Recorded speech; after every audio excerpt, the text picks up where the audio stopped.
So hello everyone, so आज चाहिँ हामी विङ टुलिप बनाउन गइरहेका छौँ। सो बिस्तारै मिक्सिङ गर्न पर्यो, मिक्सिङ गर्ने जसले गर्दा कन्ट्रास्ट राम्रो आउँछ। अनि बिचबाट तपाईँले चाहिँ विगल स्टार्ट गर्नु पर्यो। मजाले विगल स्टार्ट गरिसके पछाडि चाहिँ हलुका तपाईँले अगाडि पुस गर्नुपर्ने हुन्छ।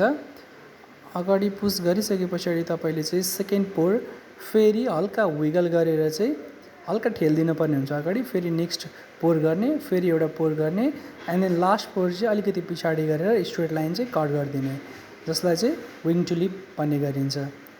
फेरि नेक्स्ट पोर हामी हेरौँ, अलिकति फर्म बाक्लो भयो भने चाहिँ कस्तो हुने रहेछ त तपाईँहरूको विङ टुलिप भनेर।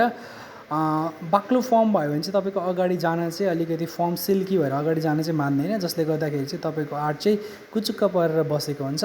सो अलिकति सिल्की फर्म भयो भने चाहिँ बेस्ट हुने गर्छ, जुन चाहिँ तपाईँले देख्न सक्नुहुन्छ। अलिकति चाहिँ राम्रो चाहिँ हुँदैन। सो नेक्स्ट पोर हेरौँ हामीले चाहिँ। नेक्स्ट पोरमा चाहिँ के छ त भन्दाखेरि राम्रो सिल्की फर्मसहित ट्राई गरिएको छ। सो तपाईँले विगल गर्न सक्नुहुन्छ, बिस्तारै मिक्सिङ गर्ने, जसले गर्दा तपाईँको लेयर छुटिँदै जान्छ। एन्ड देन नेक्स्ट पोर गरेर तपाईँले फेरि विगल गर्नु पर्यो, फेरि नेक्स्ट पोर, फेरि एउटा पोर हल्का पुस गर्ने, फेरि लास्ट पोर गरेर चाहिँ सिधा स्ट्रेट लाइन गर्ने, एन्ड देन कट गर्ने। यो चाहिँ विङ टुलिप भयो।